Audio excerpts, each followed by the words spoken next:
Nice and steady at the front then. Consistent pace is what they were told from our race director, Martin Bean, and that's what they've delivered. Into the tram lines, lights go green. Here we go, down and towards turn number 1. Great start for Shilkunas, then holds on to the race lead. Great start again for Flusha. Holds it round the outside, but has to slot into P3. It's Philippe Caddis who gets up into second place, but Flusha tries to fight back instantly, but Caddis slams the door closed and denies the opportunity to get up into P2. That releases now Marcus Shilkunas, who breaks away a little at the front. There a little further back, Hugo Ron looks like he's fought his way up into the positions there as he's trying to fight and close in to Luna Flusha, who is all over that rear bumper at the moment of Philippe Caddis. I say that, now down the inside through turn 11 and 12 gets it done, and Luna Flusha can now go on the hunt towards Marcus Shilkunas. The only question is, at the opening stage of that lap, the gap has already opened up to around about half a second.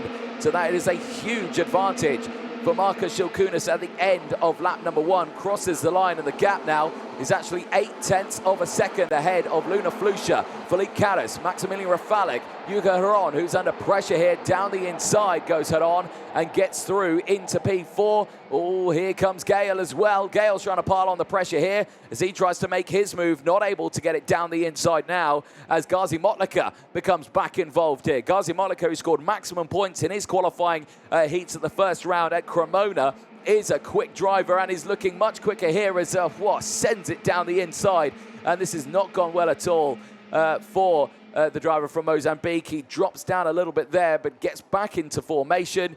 And let's see what he can do from there. Unsettling at this point of the race can really throw a driver off. You can really tumble down the order if you do get thrown off a little bit after an overtake. It is a key to just get back into focus mode. Get down, focus, get on with these racing, get on with the laps, and just drive to the end. Down the inside, nice change there. Wojciech Woda down the inside of Brodie Norris. Norris, in his first appearance of the championship for the Champions of the Future Academy program, did not take part at Cremona, but here at Valencia, coming all the way from Australia, Brodie Norris has certainly proved himself on the first half of this weekend. Good results yesterday for Brodie Norris, finishing in P6 in the final. 8.5 seconds off the race lead at the end, but in his first appearance, a very, very strong showing for the Australian. Shilkunas still leads the way then. 7 tenths clear now from Luna Flusha. Flusha is closing in just a little bit. We go on board with Gazi Motlaka from Mozambique, the driver of the 221, right there at the moment in the middle of the pack. He's got Brodie Norris just ahead of him there. Jean Caras just behind. And you can see there the difference in closing speed through turn number 1. Look how much he's closed up under braking. That is a superb racing line through turn number 1 for Gazi Motlaka. Really closing in through that infield section now, right on the rear bumper here of the 225. But there you go, they can see the move happening down the inside there. Brodie Norris going for it, and he gets through and past Maximilian Rafalik. So Brodie Norris now up into P7 as they all try and chop and change here.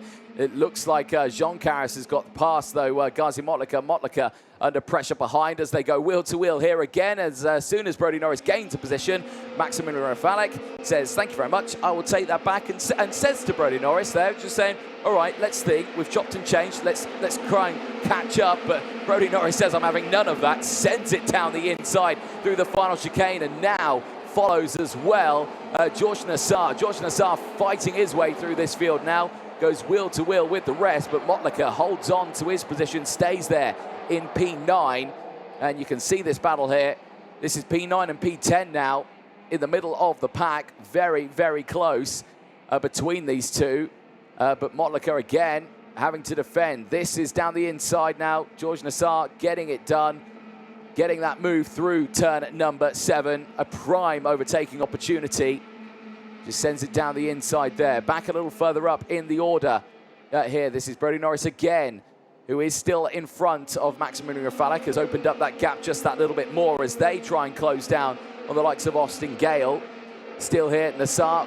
Bernardo Benoldi there has got involved now. Caddis is trying to get involved. Big send down the inside for them, all clipping the curb there. Not what you want to do for Jean Caras. He gets to the front of this field now, but he might be under pressure in towards turn number 1 here. Gazi Mollica holding on to the inside line and gets that move done down the inside line. Pip Casabene follows through as well as they go wheel to wheel in towards turn number 3, chopping and changing positions over the curb there for one driver behind. I think that may have been Bernardo Bonaldi getting caught out by that curb, and now you can see that battle is really concertinaed up here. Look at this scrap going on. Elizaveta Kozlova, Ella Latamea also in this battle. Charlotte Page is just behind as well, one of the Discover Your Drive initiative drivers trying to get involved, but as Pip Casabene sends it down the inside of Jean Carras further up the order, they are still chopping and changing here on lap number 6 of the race. All the meanwhile, they are losing time to the battle up in front. Marcos Shilkunis is still leading the way and is now controlling that gap. Luna Flusha was closing in as side-by-side action here. Big send down the inside for the 2-1-3 of Maximilian Rafalik on Brody Norris. Brody Norris not able to hold on to that position, and will jump in behind here. This is Toby Gale battling away. Wojciech Woda has closed in as well. Woda in his first appearance of the Champions of the Future Academy program at Valencia. Experienced pilot, knows how to race around this track. So does Gale.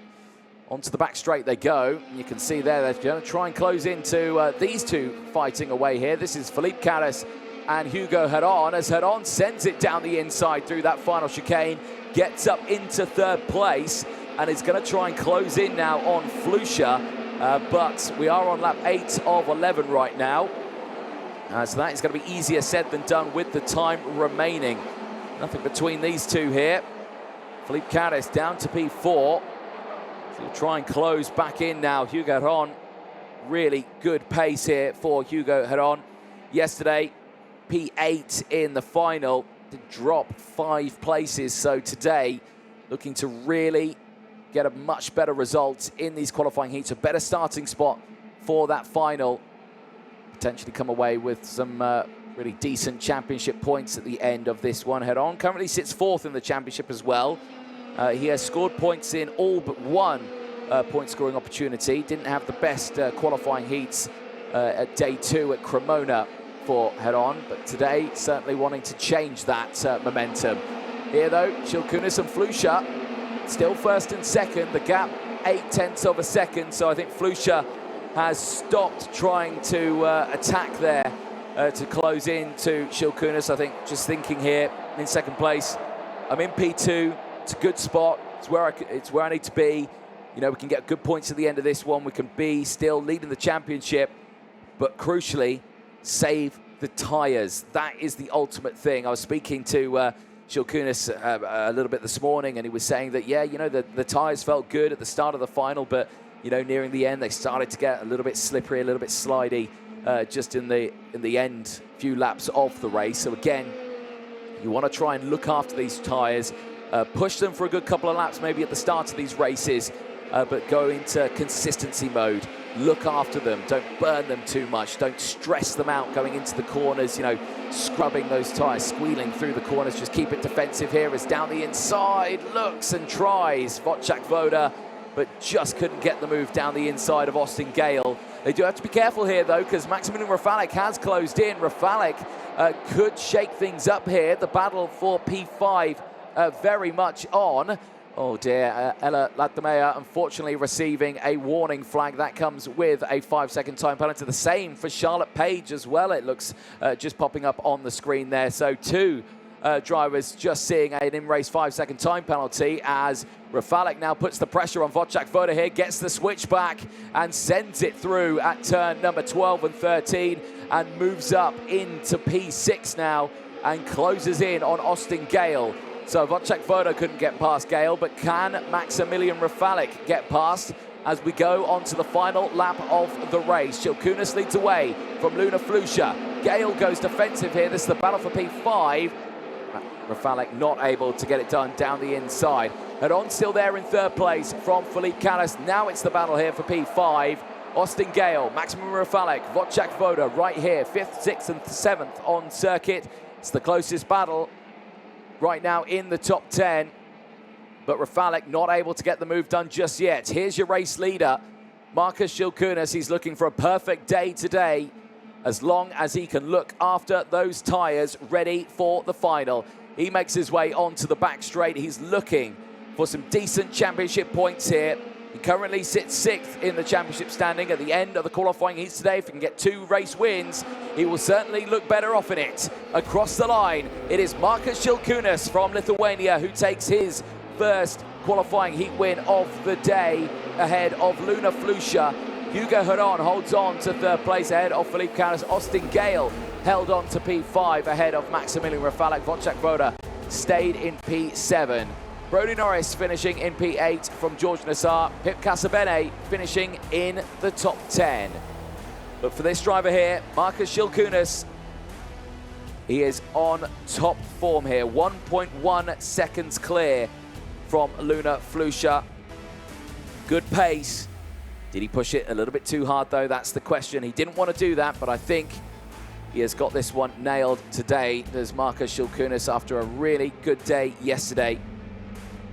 Superb points gained for Marcus Shilkunas. Maximum points in the qualifying heats yesterday, 25. He takes his 3rd win of the weekend, but first off today ahead of Luna Flusha and Hugo Heron in 3rd place. Superb effort then from the top 3. They break away from the rest of the field. We'll have a look at the full standings at the end of this one. Provisional, of course, we have gone over the top 10. Gazi Mollica just sits outside that top 10 in P11 ahead of Jean Caras. Ella Latamea finishing in 13th place, but with that 5-second time penalty. Charlotte Page finishes just behind as well. 8 positions gained, but also 5-second time penalty, unfortunately, will tumble down the order. Lachlan Hennock finishing in 15th place, 6 places gained. We'll jump up a couple more with those penalties just ahead. Elizaveta Kozlova finishing in 16th place ahead of Sijelski. Then it's Adam Sador, then Lambert, Bonaldi from Bonda, Biggie from Nassar, Demelweek, Adams, Trevino from Westcott, Perez, Genesis and Sanfari rounding out the 30-kart grid. There though, your race winner, Marcus Shilkunas, who is looking for perfection all the way throughout this weekend in the qualifying heats. Can he pull it together in the final? That's the question. Let's have a look at the highlights from that one. Great start then initially from Shilkunas, and as well, keep an eye on Flusha. They're on the outside line trying to get down the inside and hold on to 2nd place, but Philippe Caris would have that inside line. This was on board with Toby Gale just in the background there trying to get his way through, not able to send it down. He sits behind him. You can see Gale there just in front here, so clearly a very good start from the field. And nice and clean, actually, in this opening stage of the race. And you can just see everyone trying to squeeze their way through here at the right time. But the track is just so tight and twisty through that section there. You've got to be super, super careful, because there, again, the first attempt from Luna Flusha to try and go for 2nd place, but just had to back out of it. Track is too tight through that twisty section. Had to fall back. Back on board here, down the inside. Brilliant stuff here. In the early stages of the race. Wheel-to-wheel action there. Brodie Norris trying to hold on to the position, just getting squeezed out there on the exit. Gale coming through, though, down the inside. And again, just trying to hold on to it. Big hit off the curb there. And you do have to be careful with that curb. That was Hugo Heron hitting that curb. That was the moment Gazi Motlaka just getting squeezed out and losing 1 or 2 places at that point of the race. As you can see it on board with Gazi Motlaka, and yeah, you can just see losing the momentum, not able to drive it out of that corner. It's very fast through that section, so you do have to be absolutely on the pace there. Very easy to lose those positions. Changes here again. Brodie Norris setting it down the inside of Gazi Motlaka. This was a good battle for a fair few laps back with Gazi Motlaka. And you can see here just trying to get his nose back down the inside. This is where he lost those positions earlier on. And you can see this time around the speed difference there as down the inside goes Jean Caras, who unfortunately finished down in P12 at the end of that one. Lap number 4, Brodie Norris, big send down the inside of Maximilian Rafalek. Gazi Motlaka going through as well. Bit of contact there just in the background. That allowed the 220 of George Nassar to close in. He got involved and actually got past all of them, getting past Gazi Motlaka there into the infield section. Lap number 6, again, more battles happening thick and fast, but again, bit late on the brakes there for the treble 2 of Jean Carras. They're just out-braking himself into that final corner. There in towards turn 1. Motlaka down the inside. Thank you very much. Moves up another place in that race. Certainly interesting battles. This was another angle of it, just down the inside, and you could see there that Pip Casabene, who had closed in at that point, trying to get involved in the fight. You can see at this point, really scrappy race here. Everyone just trying to get involved in that race. You can see, oh yeah, just over the curb there. That is how it all went wrong for Sajeleski in the 211. Caught up, but then, yeah, ran onto that exit curb at turn number 4. And that can prove very treacherous for a driver. Very easy to lose a chain over that curb. Rafalik, though, would get back past Brodie Norris. Would try and close up to the battle up ahead. This was the moment that Hugo Ron got past Philippe Carras. That was for P3 on lap number 8. Lap 10, nearing the end of the race. Gale having to defend from Wojciech Woda, but then Rafalik had closed in at this point. Just gets the switch over, goes down the inside through turns 12 and 13 and moves up another position. But the race win would go to Marcus Shilkunas at the end of that race.